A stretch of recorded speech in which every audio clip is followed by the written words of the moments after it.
tempatnya khusus untuk anjing, terus kucing sakit ada di sini. Kondisi ini sih yang malnutrisi, kondisi kurus kayak gini, itu tempatnya di sini. Jadi kita untuk kucing kurus, anjing kurus itu kita bedakan tempatnya. Dari data Klo sendiri meningkatnya cukup tinggi gitu. Meningkatnya cukup tinggi dari kasus yang saya tanganin. Dari 2017 sampai 2021 di awal tahun ya, itu kita hampir 4.000 kasus, 4.000 yang sudah kita tanganin. Gitu. Tinggi sekali. Dalam jangka 3 tahun aja ya, 3 tahun 4 tahun itu tinggi. Belum yang di luar kita ya, gitu kan. Ini baru di satu organisasi, di luar organisasi lain banyak banget. Apa? Memang benar, lack of education, pemahaman dan hati sebenarnya ya Mas ya. Karena kan banyak juga kayak gini. Apa yang dilakukan gini, yang paling menyedihkan adalah kita yang punya keterbatasan dan kemampuan, punya hati lebih. Sehingga kita yang kayak mengurus banyak binatang, tapi kita cuma punya hati. Sementara orang yang punya kelebihan, belum tentu mempunyai hati. Sehingga mereka selalu bilang, kamu sih hobinya ngumpulin binatang misalnya, ngumpulin anjing. Aku akan bilang itu bukan hobi karena kalian yang tidak mau mengumpulkan dan kalian yang tidak punya hati.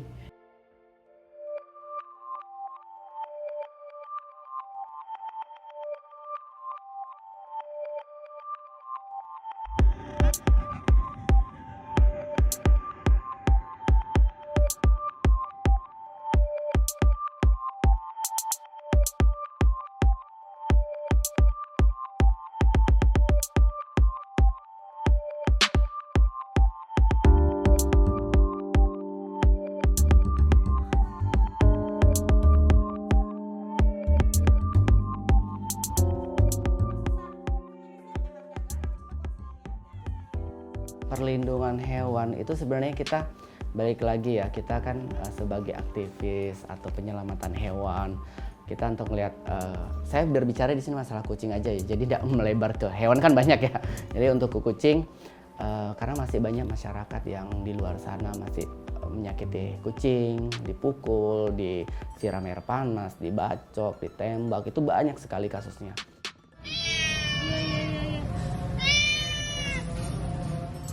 Terus yang kita sebagai aktivis punya PR juga nih, kesadaran kita untuk mensteril, untuk mencegah overpopulasi mereka. Karena orang yang tidak suka, tidak mungkin melakukan hal itu kan. Jadi kita yang sebagai aktivis atau sebagai orang, cat lovers lah kita sebutnya sebagai cat lovers yang harus bekerja keras untuk mensteril mereka. Mensteril itu apa fungsinya? Manfaatnya, mencegah overpopulasi.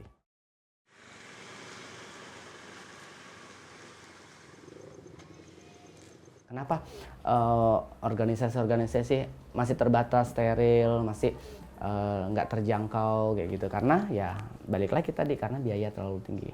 Makanya kita organisasi banyak menggandeng klinik-klinik hewan untuk bekerja sama yang dimana bisa memberikan harga khusus. Kayak nggak mungkin dong kita, nggak semua orang mampu untuk membayar steril itu 1 juta satu kucing.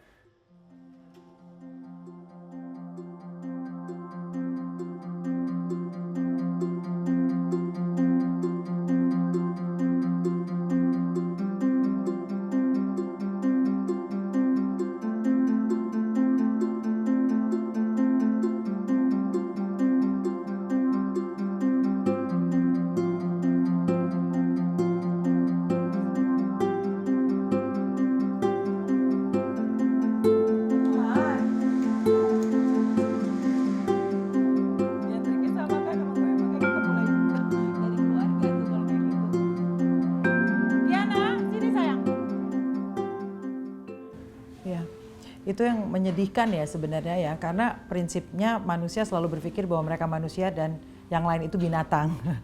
Jadi memang akhirnya banyak orang yang berpikir bahwa dunia ini yang paling penting adalah manusianya saja gitu. Jadi anjing, kucing atau apapun gitu ya, binatang dianggap sebagai makhluk kelas 2 gitu ya. Padahal sih sang pencipta menciptakan semua sama gitu. Dan maraknya sesuatu yang terjadi di Indonesia sebenarnya ya memang sangat disayangkan. Karena banyak orang yang selalu berpikir bahwa kita manusia, kita yang bisa menguasai dunia ini, dan yang lain cuman penghuni tambahan gitu kan. Ini aku namain Rumah Cinta Damai karena ada 2 anjing yang waktu itu direscue dan memang aku berikan nama Cinta dan Damai. Jadi rumahnya mereka dan teman-temannya. Kenapa harus dibagi-bagi space-nya? Karena anjing itu koloni ya, makhluk berkoloni. Jadi mereka berteman-teman. Memang sih ada satu waktu kita gabung, tapi emang harus siap karena akan terjadi pertentangan antara koloni satu dan yang lain gitu. Makanya kita bikin rumah-rumahnya gitu ya. Tempat anak-anak ini tuh tempat organik, jadi selalu terbangun lagi. Oh, kayaknya kurang ini, harus tambah ini. Belum lagi di sini anginnya kenceng kan, Mas. Jadi kayak pohon segala macam jatuh. Mereka suka bocor segala macam ya.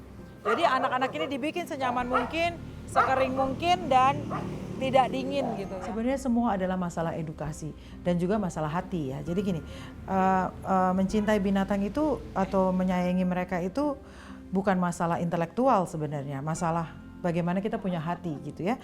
Karena kan kalau kita lihat semua binatang atau ya kita ngomong juga tanaman atau apa sesuatu yang hidup itu pasti punya nyawa, punya jiwa.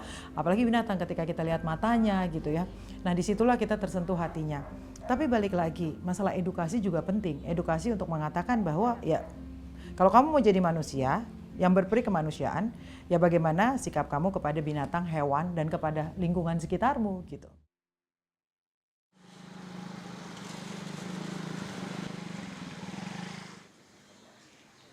Ini kita mau pelebaran shelter, jadi penambahan karena kapasitas kita setiap hari kan dapat kucing-kucing baru, kucing-kucing jalanan. Kita mau tambah sekitar ada 100 meter, jadi kapasitas di sini bisa sekitar 350 sampai 400. Karena yang di ini aja, yang di dalam ini luasnya 320 kayak gitu. Jadi buat penambahan kapasitas. Awal dulu karena kita buka shelter, jadi pemahaman shelter itu banyak orang salah paham. Jadi shelter itu mungkin di tempat aman lah buat kucing-kucing, buat ini. Sebenarnya shelter itu hanya rumah singgah sementara untuk kucing-kucing yang sakit, kucing-kucing yang terlantar gitu aja. Jadi banyak akhirnya apa, shelter itu dimanfaatkan oleh orang-orang yang tidak bertanggung jawab dengan hewan peliharaan mereka. Mereka bawa ke sini dengan alasan kalau kucing lokal oke, kita terima. Tapi kalau kucing-kucing bagus, perawatannya yang ekstra kita kan juga berpikir gitu loh. Ini hewan peliharaan dan masuk shelter itu tidak bisa.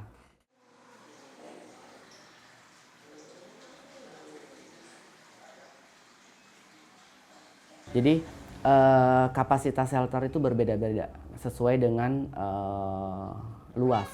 Jadi kalau luasnya hanya 400 atau 500 meter itu berarti kapasitasnya hanya 250 maksimal. Tapi kalau dia 1000 itu luas kapasitasnya bisa 800. Tapi di sini saya beda-bedain. Jadi paling kecil untuk kucing kecil, untuk kucing sakit, untuk kucing yang siap diadopsi itu pun saya bedakan. Nah itu tadi tergantung dari kapasitas. Jangan sampai niat kita nolong, kita tiap hari nolongin, kita lupa kapasitas tempat. Akhirnya apa? Kita niatnya nolong, mereka malah sengsara di sini.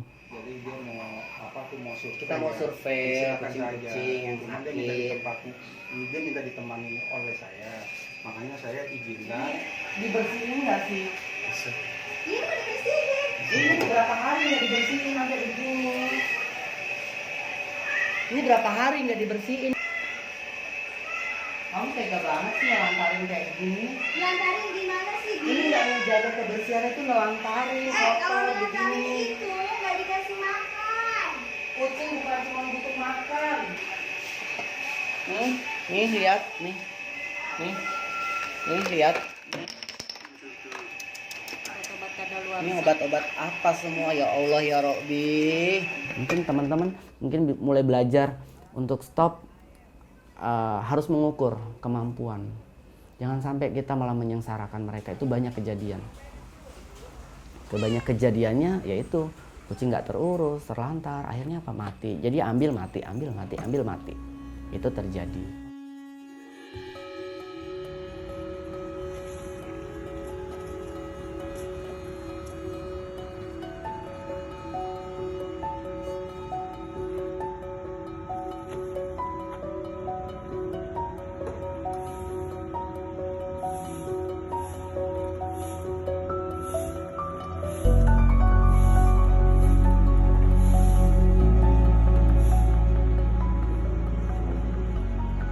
parah kan? Jadi sebenarnya masalahnya mereka adalah masalah mereka tidak mempunyai tempat tinggal karena dibuang. Kadang-kadang kayak gini nih, aduh ekonomi saya sedang tidak mampu nih, saya sudah tidak bisa merawat anjing. Akhirnya anjing dibuang gitu kan, atau dijual gitu ya Mas. Jadi banyak sekali karena mereka tidak menempatkan anjing sebagai sebuah makhluk yang bernyawa atau sebagai bagian dari keluarga. Sebenarnya kayak gitu.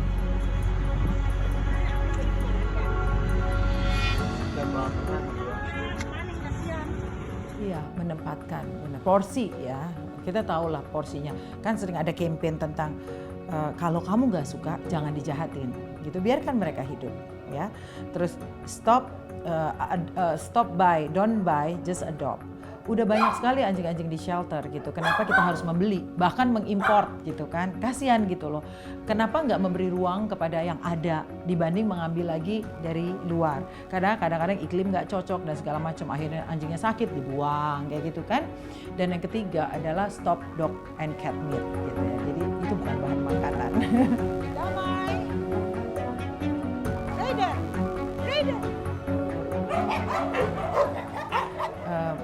Jadi yang pembangunan itu ya sebenarnya porsi yang saya lakukan itu lebih sangat porsi kecil gitu ya, karena sudah banyak sekali rescuer dan shelter-shelter yang terbangun yang sangat concern dan mereka luar biasa sekali segala pelayanannya. Bila ada anjing yang terlantar di mana mereka bisa jemput dan segala macam gitu ya. Kalau saya sih lebih kepada apa yang di depan mata saya ambil dan saya rawat.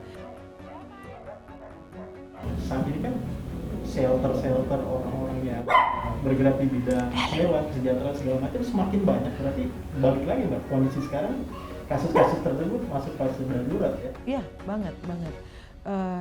Kasus itu selalu masuk fase darurat karena semakin banyak pembangunan kan Mas, semakin banyak pembangunan dan rata-rata orang tuh kalau mau meninggalkan rumah kadang-kadang ninggalin anjingnya juga, itu yang parah. Terus kalau ada bencana banjir atau apa anjingnya juga ditinggal gitu loh. Maksudnya anjing atau kucing atau binatang tuh selalu menjadi makhluk kelas 2 gitu. Jadi memang kita udah dalam fase yang sangat darurat.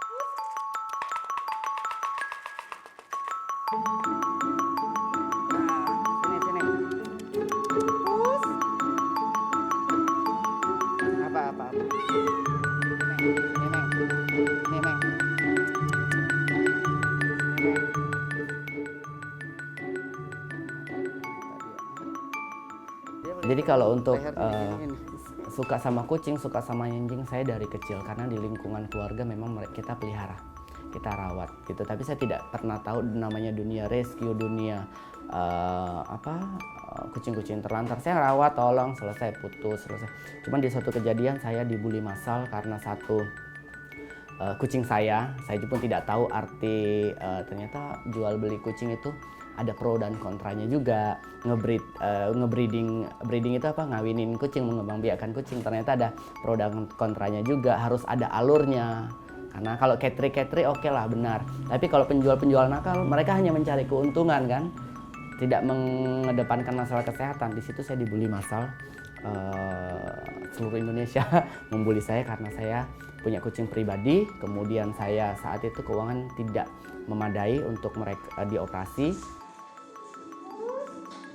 Saya dengan polosnya posting, dari situ saya dibully massal.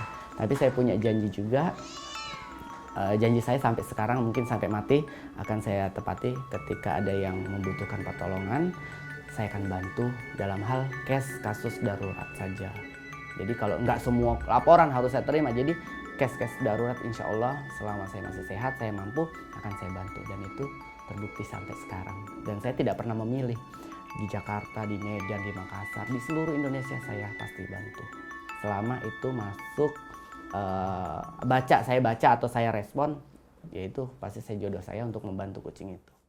Ya nak, terlalu curiga sama orang ya sayang. Mungkin karena dia memang hidupnya kesian sih. Jadi teman aku sih yang ini pertama kali rescue ya, karena dia tuh ada di komplek perumahan. Ternyata dia beranak mas saat itu. Dan dia udah diusir-usir orang gitu kan, terus ada pemulung atau apa digonggongin sama mereka, hampir mereka mau dibunuh lah ya gitu. Aduh, akhirnya ditolong temen aku dan dititip ke sini, jadi aku foster sih ya. Dan teman-teman gitu kok juga support gitu ya untuk menjaga anak-anak yang sudah terlantar ya sayang.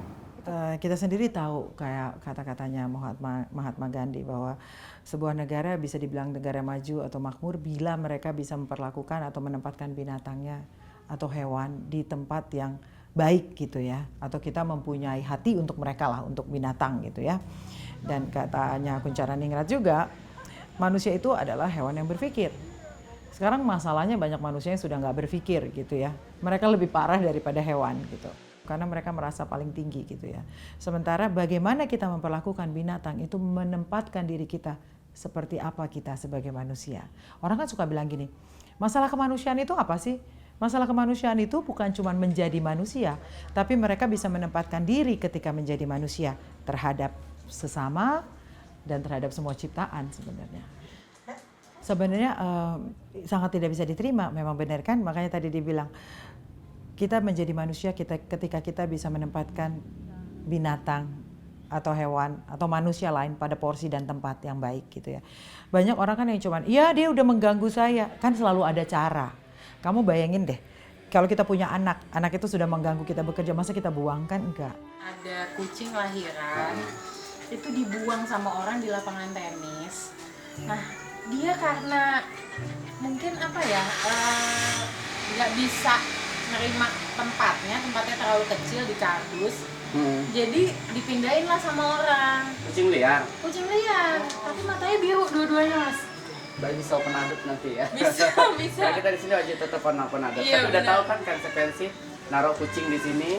Nggak ditanya, ya kan? Kayak kabar, Kalau mau semuanya ditanya udah mendingan dirawat aja. Betul. Iya benar. Benar-benar. Nah itu dia. Yang penting kita perawatan tetap ekstra. Wah kita udah percaya deh mas. Kesejahteraan yang seperti apa? Jadi kita harus menempatkan keseimbangan itu sesuai tempatnya, kayak gitu.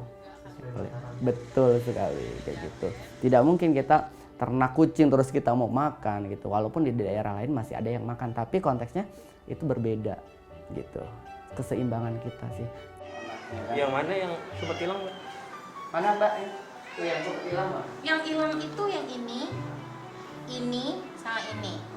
Yang kemarin dibawa itu ini, cuma satu. Itu ketemu ya. Untung ketemu. Jadi yang terakhir lahiran kayaknya yang ini nih. Yang mana ini? Kecil ya? Yang putih. Kan langsung nyusul ya. Mak dia tidur. Ih bener loh. Dia udah tenang loh berarti. Kontrol overpopulasi. Nggak ada kucing. Apa yang terjadi? Overpopulasi tikus bisa. Hama-hama yang lain bisa. Overpopulasi kucing. Apa yang terjadi? Tingkat kekerasan terhadap kucing makin tinggi. Kayak gitu. Jadi memang harus butuh keseimbangan. Kayak gitu.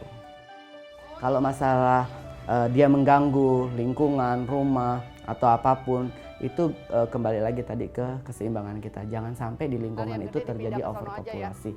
Di satu lingkungan tidak mungkin semuanya benci, pasti ada beberapa yang menyukai kucing. Ya, maka dari itu mereka yang punya PR buat memberikan informasi atau membantu kesejahteraan hewan itu di situ, menjaga mereka.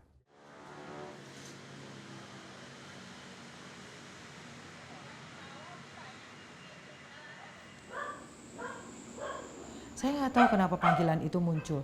Saya percaya banget ketika orang-orang yang melakukan itu pasti bukan karena hobi atau keinginan yang tiba-tiba kayak gue mau aneh atau gue mau ingin kayak masuk ke sosial media, enggak sama sekali. Karena panggilan merawat binatang itu konsistensi dan komitmennya tinggi banget. Cinta sehat dong, cinta sehat. Dia lagi sakit gini. Sehat sayang.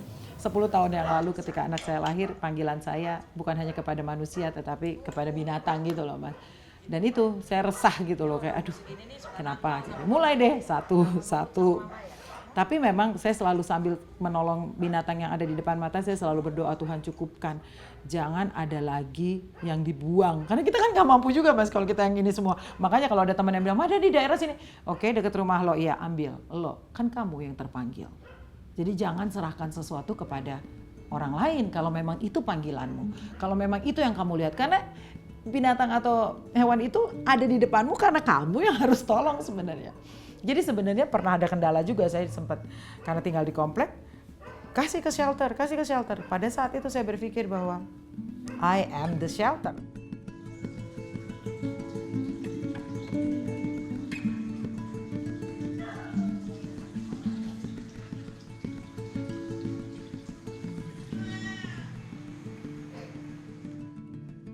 fungsikan shelter itu sebagai apa? Cari tempat-tempat untuk mengevakuasi, karena memang tidak boleh di suatu tempat terjadi ledakan overpopulasi terhadap kucing. Itu memang saya sadari, saya sebagai pencinta kucing bilang, saya kan kasihan, tidak, saya itu salah, karena kalau dia terlalu banyak itu membahayakan dia, terus tidak baik juga untuk lingkungan. Dalam hal apa? Kalau orang yang tidak suka, dia buang kotoran di mana aja, kecuali ada yang bertanggung jawab.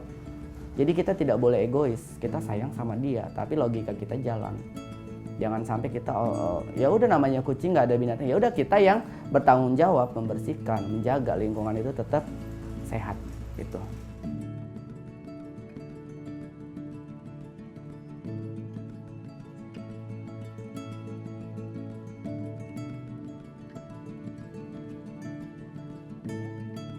Kita harus mengukur juga kemampuan kita ya Mas ya. Kita harus mengukur kemampuan kita, jangan akhirnya cuma terobsesi karena pengen jadi hero gitu. Itu juga bahaya ya. Nah itu yang selalu terjadi di saya juga selalu bargaining dengan diri saya. Karena kan ya saya seniman dan saya pengajar gitu, berapa sih? Saya bukan pengusaha ya, ibaratnya kayak gitu ya. Jadi kadang-kadang saya cuma begini loh, Tuhan cukup ya, saya nggak mau dikasih lihat lagi ya binatang-binatang yang harus dibantu ya, oke? Dan banyakin hati orang yang mau membantu. Kesejahteraan memang kita harus berpikir banget, jangan konyol juga gitu ya. Jangan sampai mereka ikut kita, mereka jadi nggak makan atau apa gitu ya. Kita harus memikirkan banyak hal. Makanya selalu terbuka sekarang sebenarnya komunikasi dengan teman sekitar atau dengan shelter atau dengan di Instagram, di YouTube, di mana kan banyak udah kontak number ya. Dan mereka sangat open Mas, luar biasa. Ada orang yang kayak mau diusir dari kontrakan, mereka dimasukin dan langsung jadi berita, banyak yang nolong, kayak gitu loh Mas. Nah itu akhirnya terpanggil. Pokoknya mencintai binatang atau hewan itu bukan masalah waktu yang pendek loh, itu seumur hidup kita. Jadi memang semuanya harus dipikirkan banget.